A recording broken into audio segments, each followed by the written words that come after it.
मालिक यौमिद्दीन।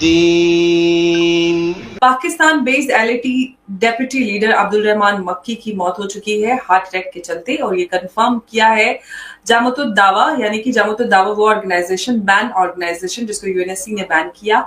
ये मक्की एक लंबे अरसे से पाकिस्तान में रह रहा था और पाकिस्तान में रहते हुए इसको डिक्लेयर किया गया था इंटरनेशनल टेररिस्ट। महमूद गजनवी एक लुटेरा था और अफगान गवर्नमेंट ने उनका ये जो स्टेटमेंट है इसकी शदीद मजम्मत की और इसको मुस्तरद कर दिया। आपका क्या ख्याल है? जामतुद दावा का चीफ अब्दुल रहमान मक्की, जो मुंबई हमले का पूरा मास्टरमाइंड, हाफिज सईद का ब्रदर इन लॉ, तो आप सब जानते हैं कि नामी आतंकी जो मुंबई हमले के लिए जिम्मेदार माने जाते हैं। और एक बड़ा फ्यूनरल होने वाला है जो कि होगा मुरीद के आर्मी कैंप में।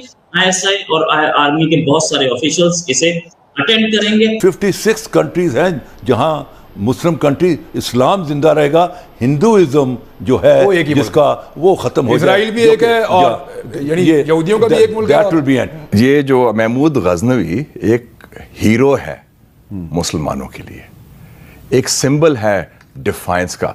ये अगर बयान मेरे ख्याल में मोदी की तरफ से तो हमें समझ आती है, मोदी ये कहते हैं लुटेरा है, हिंदुत्व वाले यही कहते हैं। ये बंदा पीएचडी था, आपने खुद बताया।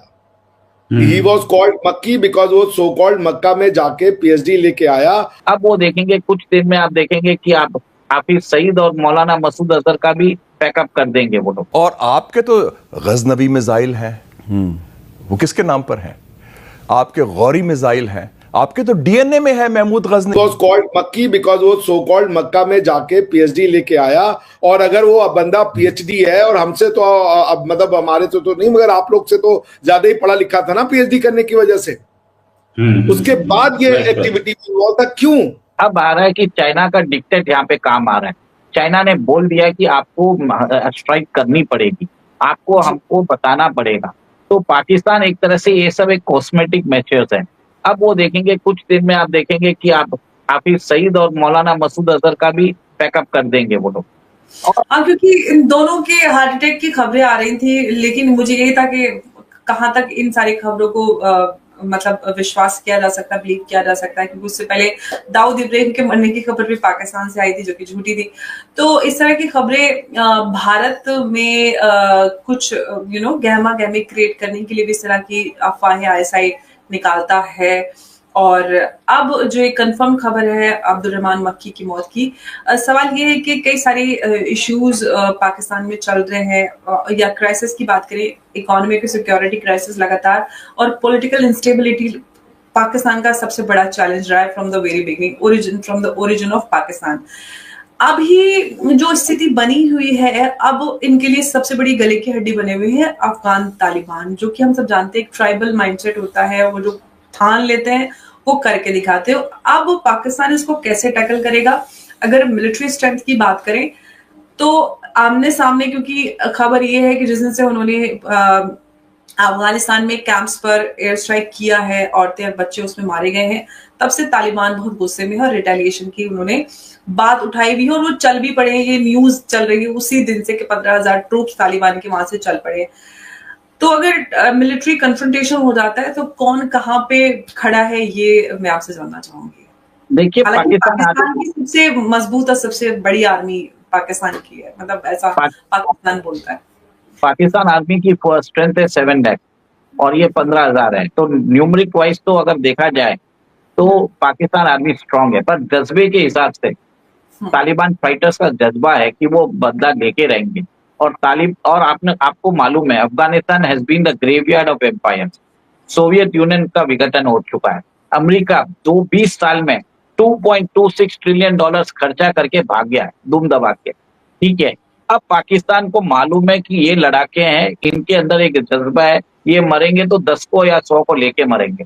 और ये एक एक जो आतंकवादी है, जो तालिबान फाइटर्स है, एक एक आदमी इज इक्विवेलेंट टू 100 एक टाइम बॉम्ब के जैसे है।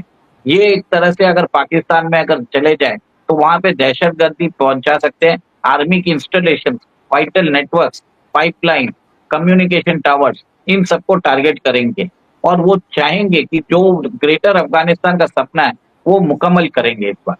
तो मेरा मानना है कि this is a very credible threat to the Pakistani establishment, Pakistan sovereignty. और बहुत एक हद तक मेरा भी मानना है कि पाकिस्तान फौज में इनके सिंपथाइजर्स भी है, तालिबान सिंपथाइजर, क्योंकि इन लोगों ने क्रिएट किया तालिबान को।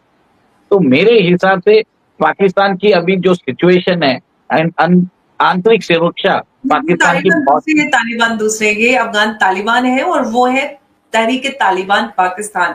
जो एतराज अफगान तालिबान ने किया था कि आप हमें बदनाम करने का काम करें, जो टीटीपी है जिसको ये दहशतगर्द ऑर्गेनाइजेशन कहते हैं, जिसको खुद पाकिस्तान ने ओरिजिनेट किया था, खुद बनाया था, आज उनको कहते हैं कि दहशतगर्दी करते हैं, जिसको अब अल खवारिज की टर्म दी गई है अफगान तालिबान के एतराज के बाद।